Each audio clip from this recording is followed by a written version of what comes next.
তুমি আমার জীবনের খুব অল্প সময়ের জন্য এসেছিলে, তবে চিরজীবনের মতো স্মৃতি রেখে গেলে। তোমার প্রতিটা কথা, প্রতিটা হাসি এখনো আমার নিঃশ্বাসে বাজে, নিঃশব্দে কোনো সুরের মতো।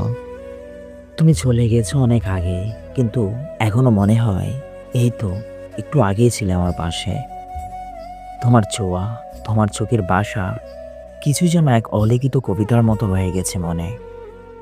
আমরা একসাথে ছিলাম খুব অল্প কিছুদিন, কিন্তু সেই দিনগুলো যেন আমাদের জীবনের সবচেয়ে বড় অধ্যায়। তুমি ছিলে হঠাৎ আসা এক বসন্ত, যে ঋতু কেটে গেলেও রেখে যায় রং আর ঘ্রাণের দীর্ঘচিত্র।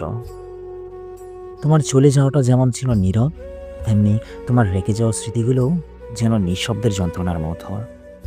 তুমি আজ নেই, অথচ আছো আমার প্রতিদিনের ভাবনায়, আমার রাতের স্বপ্নে, আমার একাকিত্বে।